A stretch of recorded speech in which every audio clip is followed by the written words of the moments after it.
The clock that ticks backward. Welcome back to the Storyteller's Moon. If original horror keeps you up at night, please like, subscribe, and ring the bell so you never miss a tale. Tonight's story begins with an antique, a midnight chime, and a rule time was never meant to follow. This is The Clock That Ticks Backward, Part 1. The Antique That Remembers. The rain began in that irritating, needling way. Not a downpour, not a storm, just the kind of misting drizzle that manages to soak through your hood and make your shoes squelch with every step. Evan Winters hated this kind of rain. It never felt like weather so much as something breathing on the back of your neck. He should have parked closer to Anna's grocery store. He should have paid for the covered deck instead of hunting the street like a stubborn teenager. But Evan had always had a streak about money and pride. So here he was, jogging 3 blocks with his hood pulled up, damp seeping through the seams. He was halfway across Maple Street when a door swung open on his left. He hadn't noticed the place before, probably because no one ever seemed to go in or out. A wedge of amber light spilled onto the sidewalk, glowing against the wet asphalt like a stage invitation. Above the door hung a sagging wooden sign painted with curling gold letters, Remembrance and Company. Evan slowed. The window display was a jumbled little shrine, a black and white photo of a couple standing too close without smiling, a violin missing 3 strings, a pyramid of dusty books stacked like a dare. Behind them, the silhouettes of clocks. Too many clocks. He told himself he wasn't going in. He didn't do antiques. He liked clean lines, minimalism, things that came with instruction manuals and smart features. But the rain needled harder, and the glow spilling onto the street looked warmer than his wet hoodie. So he ducked inside. The air hit him first, not stale, but thick, scented of cedar oil and old polish. The smell made him think of his grandmother's spare bedroom, with its scratchy bedspread and rules about coasters. He felt 12 again, awkward and guilty for stepping where he didn't belong.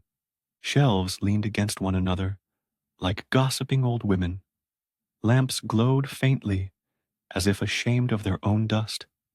The room was full of clocks, mantel clocks with cracked glass, travel clocks with brass lids, a cuckoo whose bird had long since retired. Tick, tick, tick filled the room in mismatched rhythms. Welcome. The voice came from behind a stack of luggage. A man stepped out, thin as a bookmark, suspenders crossing his narrow chest. His hair was combed, but not freshly. It looked like something arranged once and left that way for years. His eyes were sharp, sleepless. Storm's got teeth tonight, the man said. Yeah. Evan pushed his hood back, suddenly self-conscious. I was just waiting out the rain. The man nodded as if Evan had given the only correct answer. Wait all you like. Let your hands decide. That was strange, Evan thought. Let your hands decide? But before he could ask, he was moving down the narrow aisle, hands shoved stubbornly in his pockets. He told himself he'd glance at a lamp, maybe take a picture to show Anna later, a joke about the weird junk cave he'd stumbled into. And then he saw it.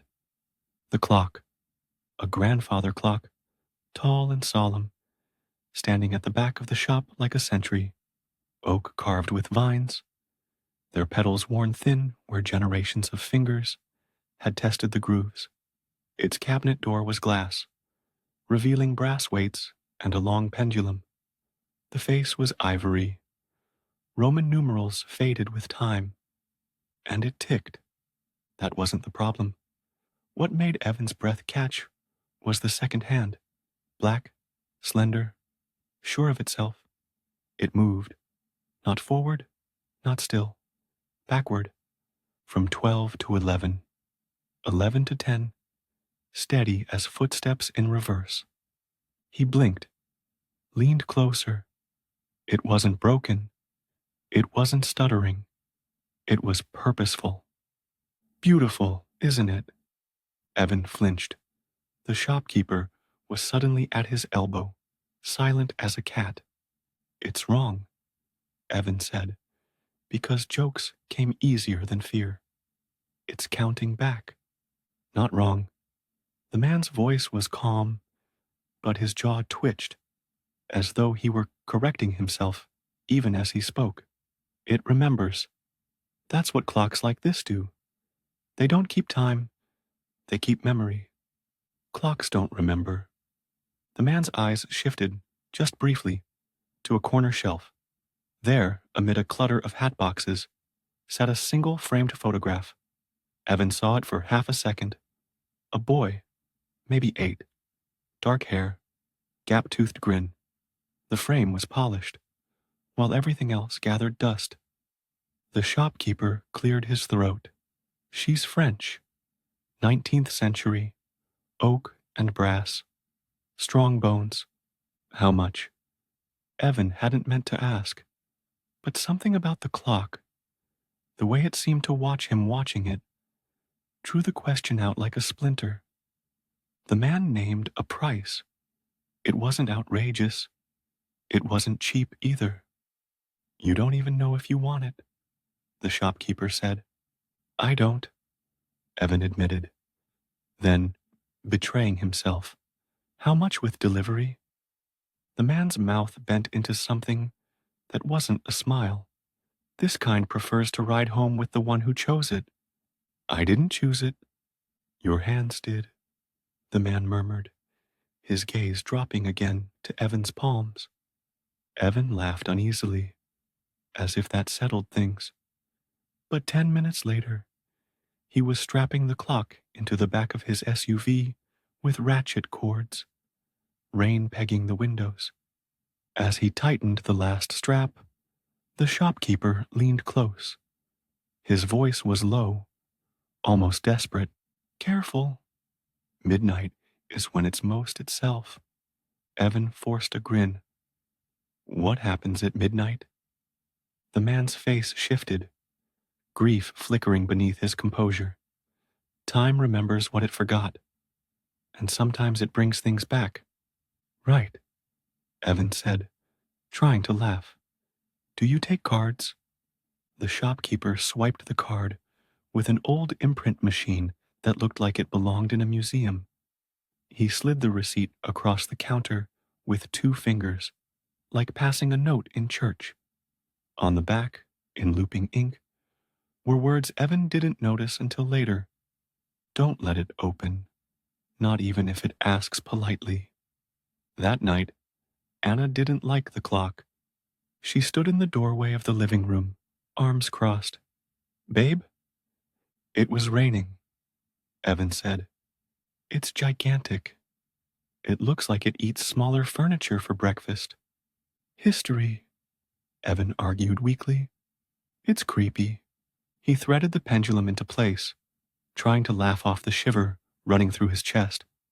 The clock began to tick, steady and heavy. Each sound seemed to settle into the walls, into the floorboards, into his bones. Later, in bed, Anna curled against him and whispered, Promise me you won't get obsessed with it. Obsessed? You know what I mean. You get into projects, and suddenly they're everything. Just, it's a clock, Evan. He kissed her hair and promised, though the promise already felt hollow, because from the other room, the clock ticked like a heart that had decided to beat backwards, and somewhere in his mind, he thought he heard it breathe. Part 2. The Hour That Won't Stay Dead. The first night, Evan told himself he was imagining it. He woke at 11:58 to the faint echo of chimes. even though the clock had been silent earlier. He padded out into the living room in his t-shirt, bare feet whispering against the hardwood. The apartment looked ordinary. Couch, rug, lamp, the glow of the city leaking through the blinds. But in the corner, the clock stood like a patient guest. The face glimmered faintly in the lamplight. Evan's stomach sank as he leaned closer. The second hand drifted backward over the 12. 11, 10, slow, deliberate. Midnight struck. The chimes weren't brittle or mechanical. They were deep, resonant, as if wrung from the chest of the wood itself. 12 strokes rolled through the apartment like a hymn, and then the hands moved backward, sweeping with graceful inevitability. The minute hand rewound the last hour, the hour hand following. Evan blinked and turned to the digital alarm clock on the hall table. Its numbers blurred, flickered, and landed on 11 p.m. His heart stopped, then stumbled into a new rhythm. He looked at his own watch. 11 o'clock. Time had undone itself. From deep inside the clock, he thought he heard something else. A tiny, deliberate knock. He jerked back. The pendulum swung, weights hanging, everything normal. Except it wasn't. The knock came again, faint but distinct.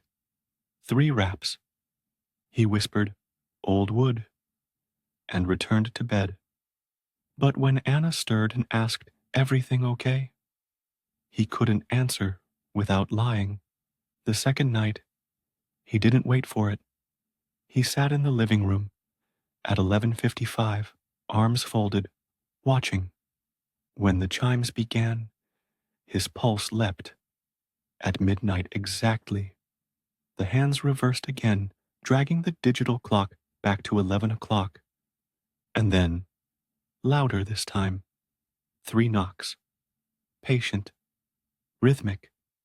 Evan leaned forward, pressing his ear to the wood. The cold shocked him, and beneath the steady tick, there it was, a scrape, as if fingers trailed across the inside of the case. His skin crawled. He stumbled back, muttering excuses to the air. That morning, Anna found him sitting at the kitchen table, staring into his coffee. "You didn't sleep," she said flatly.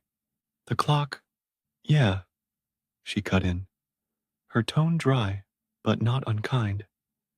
"It ticks. It's supposed to." "No, Anna, listen."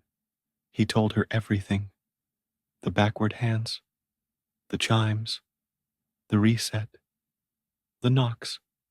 She watched him without interrupting, expression sharp as if she were cross-examining a witness.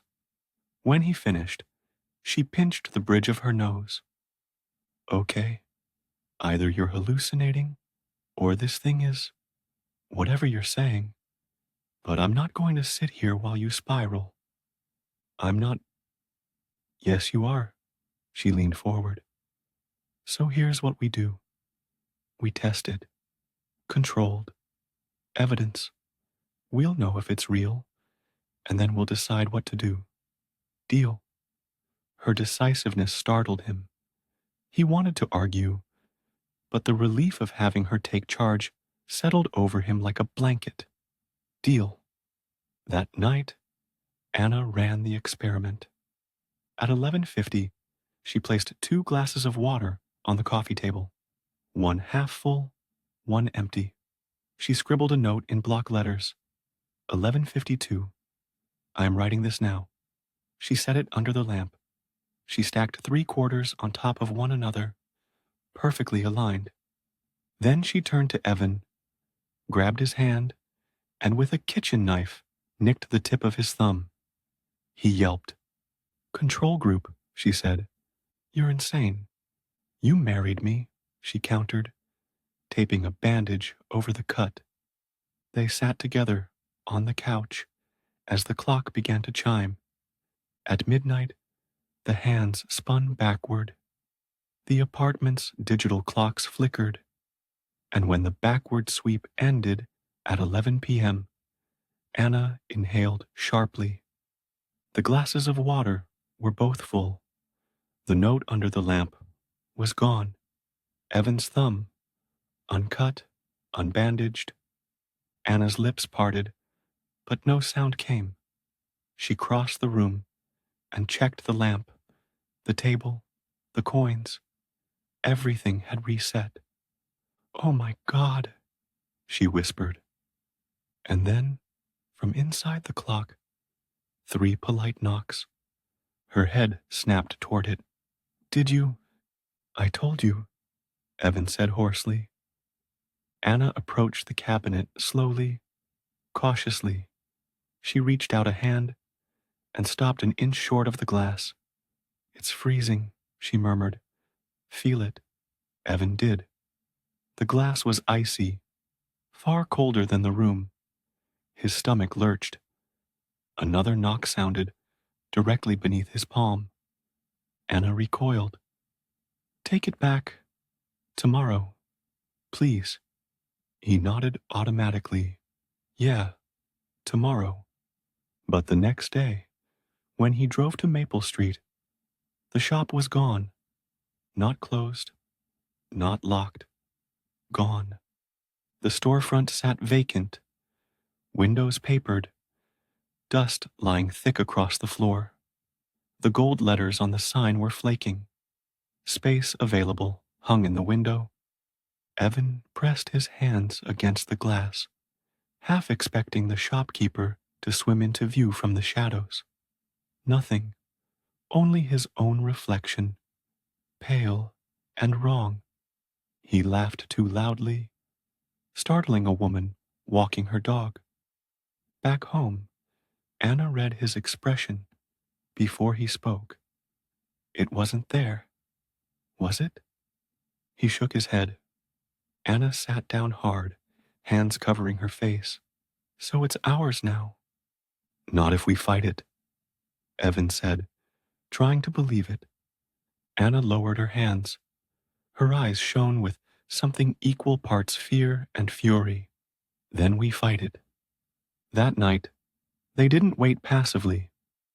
At 11:45, Evan wound the clock with the brass key the shopkeeper had given him, forcing the weights higher. The mechanism resisted, sulking, but yielded. Anna set new markers. A glass of milk on the table, a photo frame turned face down, a stack of playing cards arranged in a fan. They sat together, hands clasped, waiting. The chimes began. 1, 2, 3. Evan's palm grew slick with sweat against Anna's. 8, 9. The brass latch rattled softly, like a polite throat clearing. 10, 11. The glass fogged briefly, as though someone inside had breathed against it. 12. The hands stuttered. The minute hand twitched between forward and back, indecisive. The room felt tense, air thick and waiting. And then came the knocks. 3. Louder now, deliberate. Anna whispered, "It's asking." "Don't answer." The latch clicked once more, harder. Evan shoved his shoulder against the door seam, instinctive. Cold surged against him, aching through the wood. Anna joined him, pressing her hands flat to the glass. "Stay shut," she hissed. The hands quivered. Backward, then forward, then backward again. Evan felt the clock trying to undo him. But then, the pendulum shivered, and the hands ticked forward. 12:01. The latch stilled. The cold receded. Anna sagged back, gasping. "We won." Evan wasn't so sure, because on the inside of the glass, where her palms had been pressed, 2 perfect handprints lingered in fog. and they didn't fade. Part 3. What the Clock Wants. Morning made the apartment look innocent again. Sunlight squared itself on the rug. The plant in the corner did its quiet plant job of being alive. The only thing that didn't behave was the clock. Even with the blinds open and coffee scenting the room, it held the corner like a high-backed confession. 2 fogged handprints still pressed on the inside of its glass where Anna's palms had been. They should have faded, Anna said, kneeling to look from a new angle. Glass fog is condensation. It evaporates. Maybe it's oil, Evan offered, from your hands. Then it would be on this side. She rubbed the outer pane with a dish towel. The prints remained, perfectly shaped beneath the glass. They weren't stains or fog now. They were a decision. Anna straightened, jaw set. Okay, we need information, not folklore, not your forum people. Real records. For what? Antique ownership? For loss, she said, like the word was a tool. If this thing remembers, there'll be footprints somewhere. Police calls, estate sales, newspaper blurbs. Maple Street is a small town disguised as a city. People talk. Paper keeps receipts. Evan had always admired that part of her, the way she made fear take notes. They spent the morning at the library. Anna worked the microfiche like she'd been born for it, eyes scanning, fingers quick. Evan handled the computer terminals and property search records, pretending competence. By noon, they had a folder with printouts and scribbles, and a sliver of a story. Remembrance and Company had existed on Maple Street in some form for nearly 50 years, but the owner of record changed every decade like a hermit crab moving shells. A yellowed column from 18 years ago mentioned a tragic household accident that touched a respected local proprietor. No names. A blurry photograph in the archives showed the shop front with the same bowed sign, and in the window, a grandfather clock that could have been their clock's twin. What about this? Anna held up a clipping from 12 years prior. A missing persons notice. Boy, 8. Last seen near Maple Street. No follow-up printed. No closure stamped. Evan swallowed. He had a photo in the shop, he said, remembering the polished frame amid the dust. Gap-toothed grin. I think the shopkeeper had a son. Anna's face softened and then hardened again. Then the shopkeeper's not neutral. He's involved. Haunted, Evan said quietly. Worse, she replied. Invested. They found one more thing. On a community forum preserved in the library's digital stacks. A thread titled Old Clock Weirdness started 10 years ago, full of jokes and ghost stories. But buried in the middle was a sober comment from a user named K Fair. If anyone buys from the Maple Street antique place, wind it forward. Don't let it open. Don't touch anything that falls out, even if it looks like it was waiting for you. Deal in equivalents, the owner said. I thought he was being poetic. He wasn't. No follow-up, Anna said, scrolling. They never post again. They walked home without talking much. The afternoon heat seemed to sweat out the edges of things. Back in the apartment, the clock ticked like it had been working while they were gone. A co-worker who resented their lunch break. Anna set the folder on the table, opened her laptop, and started typing. Okay, she said. Protocols. For what? An exorcism? For a test. She met his eyes. We're done letting it choose the experiment. We choose. We set rules. We see which ones it breaks. He almost smiled. Yes, ma'am. They taped one of the printouts, the forum comment, to the wall like a crime board. Anna wrote 3 headings beneath it in a steady hand: containment, consent, cost. Under containment, she listed everything she could think of: salt line, a circle of iron nails, mirrors facing the glass, a heavy strap around the cabinet, the brass key hidden in another room. She raided the junk drawer like a pirate. By evening, the clock wore a belt of ratchet strap cinched tight across its door, painter's tape around the seam, a thin white line of salt like a chalk outline at its base. 2 mirrors faced the glass, angled so that any reflection inside would reflect only itself. It looked ridiculous and correct. Under consent, she wrote in block letters, no touching, no opening, no listening. Then, a smaller note, no names, spoken after 11:50. She underlined that one twice. What about mine? Evan asked. Both of ours, she said. It's learned them. Under COST, she wrote nothing for a long time. Then she put down, deal in equivalents. Below that, define equivalent. And who tallies? And can we pay in time we don't want? She drew a box around that last one and circled it, as if attention could make it true. They ate in the kitchen, with the clock visible from the table. Evan tried to make her laugh. She humored him with a smile that didn't travel all the way up. At 11:30, they began prep like a ritual, winding the weights until the mechanism complained, checking the straps, confirming the salt line was unbroken. Anna stuck white adhesive dots at 4 corners of the glass, like registration marks, to see if the pain shifted.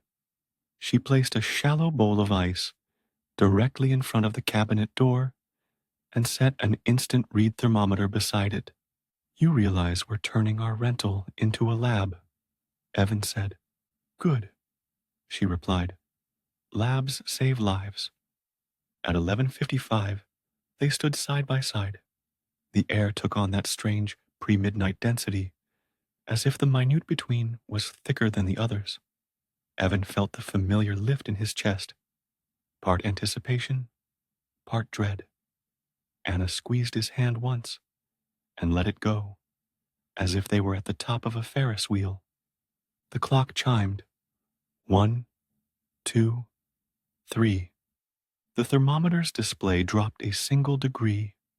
4, 5, 6. The mirrors caught light and gave it back. The face of the clock doubled and doubled again until it looked like a doorway into precise infinities. 7, 8. The brass latch lifted against the strap, a polite rebuke against their belt. Painter's tape creased. The salt line ruffled as if breathed upon. 9, 10. The hands jittered in place, forward, backward, reluctant to choose. In the corner of his eye, Evan saw, or thought he saw, a second set of hands on the mirrored face, not matching the real ones. 11. The knocks. Louder. Not just please now, but a cadence that sounded like a word finding its legs. Let me out. 12. The minute hand swung backward a fraction. The hour hand twitched. The strap tightened. The latch pressed and held. The door bowed against the belt. Cold spilled from the seam. The bowl of ice did not frost. Instead, the thermometer dropped again, while a rime formed along the inside of the glass where Anna's registration dots sat. The dots became tiny moons in a winter sky. Hold, Anna said softly, and put both palms on the glass without quite touching. An artist's hover, a surgeon's readiness, obeying her own rule about contact. The pendulum stuttered. The hands ticked forward. 12:01. The latch eased down, like a throat swallowing a word. It was the first time since the clock arrived that Evan felt triumphant rather than simply spared. He turned to Anna, grinning with surprise, and found her watching the bottom of the cabinet. He followed her gaze. Something lay there. It hadn't been there before. A round object, off-white under the low lamplight, nestled against the baseboard within the straps and tape and salt, as calmly as if it had always belonged. Not a locket, not a watch, a dial coin, enamel face spidered under a thin, cracked crystal. At its center, a small, shallow depression where an index finger might rest. Anna didn't gasp or step back. She exhaled slowly, as if winded. Containment didn't stop a drop, she said. It didn't open the door. It delivered through the seam. It's not possible, Evan said, without conviction. Neither is last night's water trick, she said. We have to assume it can pass memory, not just air. She crouched, hands steady, an inch above the coin, scanning it like it might fire a poison dart. Around the coin's edge, letters curled, faint like something remembering itself, into legibility. Don't touch, Evan said, too loud. I'm not. They watched together as the inscription darkened, as if ink seeped upward from the enamel itself. Words arrived in segments, not drawn, but revealed. Remembrance keeps what you return. For each hour, reclaimed, a body replaced. Anna let a humorless laugh escape. Of course it's a contract. Why wouldn't it be a contract? Another line seemed to shimmer at a certain angle. Anna shifted, reading aloud. Consent is contact. She sat back on her heels, thinking. The rules are simple, elegant, horrifying. She looked up at him. It doesn't steal. It trades. If we force ours forward, it takes something equivalent. If we touch its token, we sign. We didn't touch that, Evan said. No, she agreed, and pointed to the center. Under the cracked crystal, like two small burned moons, lay two fingerprints, offset by a half-breath. World, human. Evan knew his ridges, and he knew the shape of hers. He felt nausea rise like an elevator. We didn't. You put your finger on the glass 2 nights ago, Anna said, very calmly. I did last night. If the coin is a memory of contact, it has us both. We signed when we thought we were pushing a door. She rose and fetched a Tupperware container and a pair of silicone oven mitts from the drawer, the way she did when she had to move a hot tray without getting burned. Containment protocol, she said. If it wants contact, it doesn't get it. She slid the container open on the floor, used a metal spatula to shepherd the coin into it like a stray crab. The enamel clicked against plastic, small and awful. She snapped the lid shut. Freezer, she said. If it's memory, maybe cold slows it. Evan stared. We're putting the haunted coin next to the peas. Do you have a better idea? He didn't. He followed her to the kitchen, watched her slide the container into the back of the freezer, behind a bag of blueberries. She printed a label in block letters, "Do not open," and slapped it on the lid like talismanic law. Back in the living room, the clock ticked, outwardly innocent. The mirrors showed its face, and showed it again, reflecting the reflection until the numbers grew small as grit. Anna sat on the couch, elbows on knees, eyes on their taped crime board. Her hair had fallen out of its clip. She didn't bother to fix it. We need to ask what it wants, she said. It told us. Equivalence. No, that's the price. That's not the want. Evan frowned. What's the difference? Payment is the shape of the wallet. Desire is what you spend on. She looked at the clock. Does it want hours to erase? To collect people? Or does it want consent? That last line, consent, is contact. Why write that unless it values the act of choosing? You think it wants us to agree to be taken? I think it wants to be invited. All predators prefer the open door. He shivered. So we don't invite. She nodded, but her gaze slid toward the hallway, toward the freezer. We also don't ignore its token. Power hates to be put in a box. How do we test without touching? Carefully, she said, smiling finally, and we both decide. They made it to 10:30 without talking about the coin again. At 10:45, the freezer hummed like a dull throat.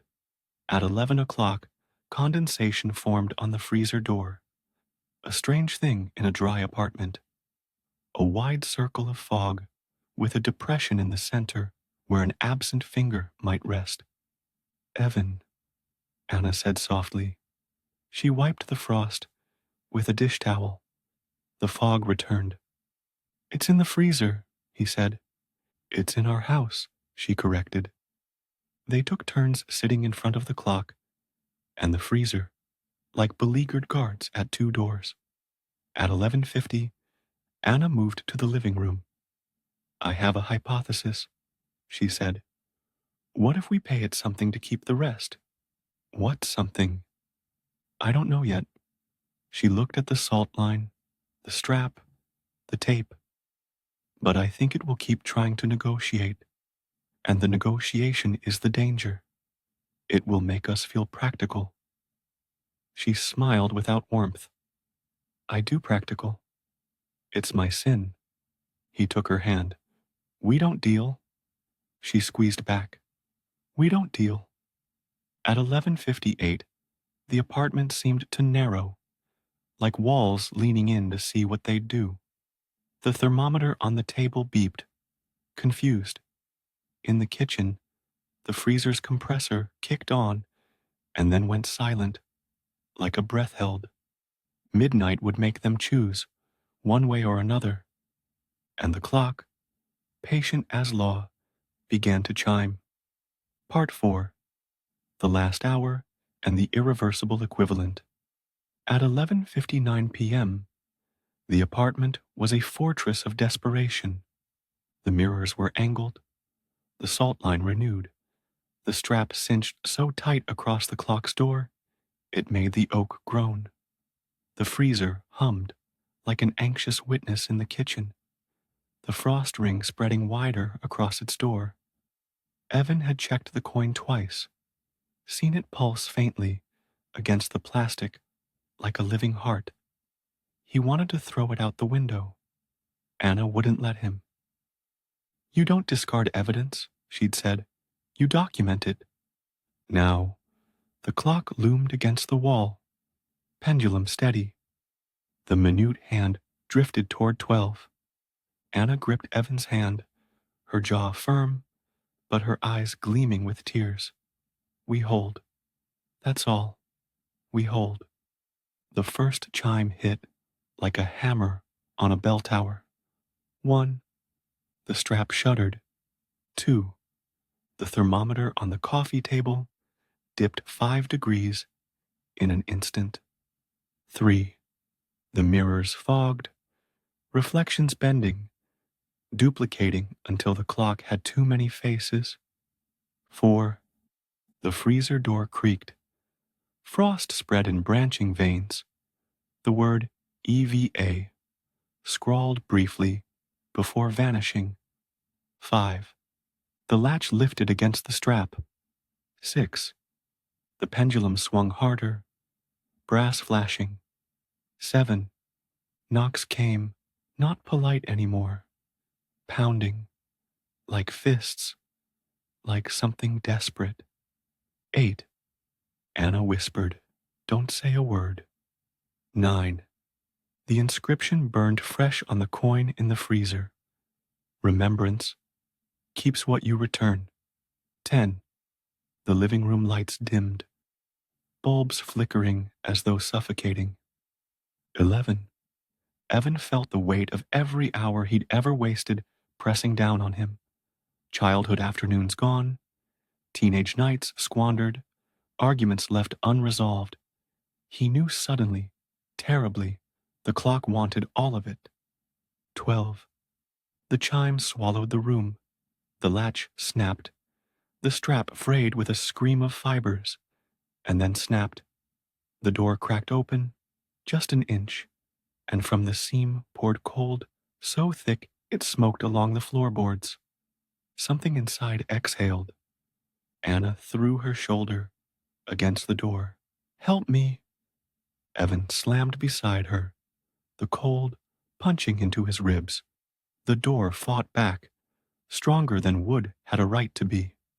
From inside came a sound like laughter folded backward. The coin in the freezer glowed so brightly it lit the kitchen blue.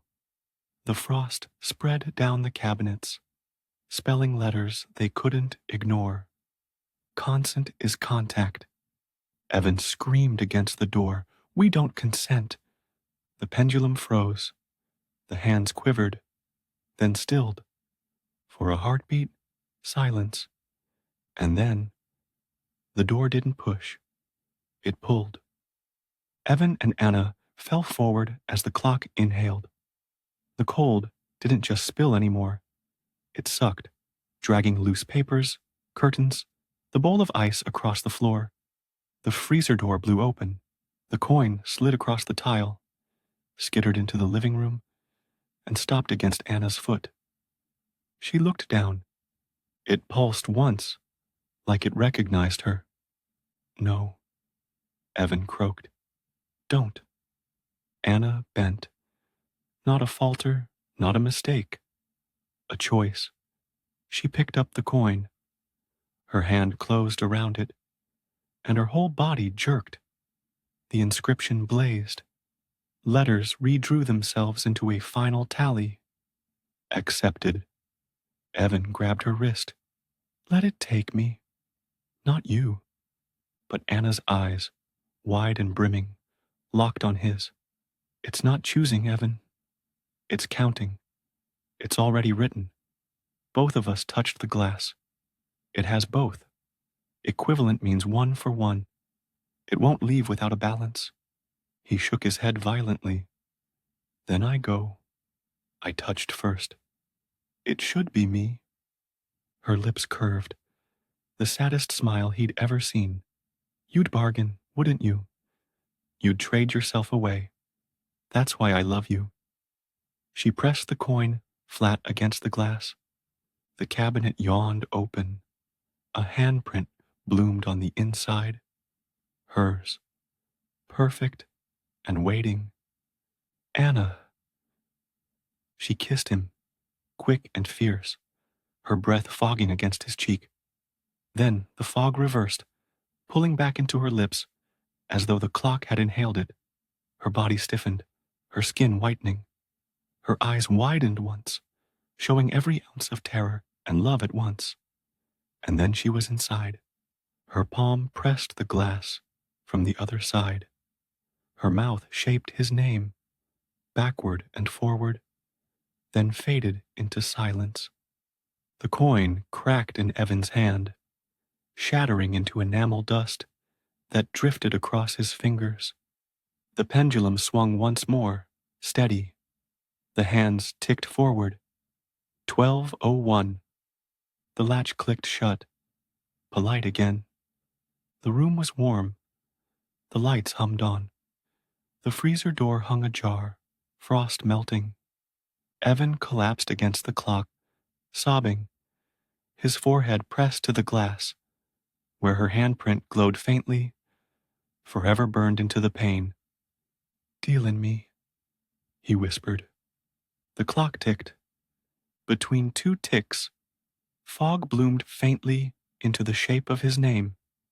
Then it vanished. Her handprint remained, permanent, waiting, irreversible.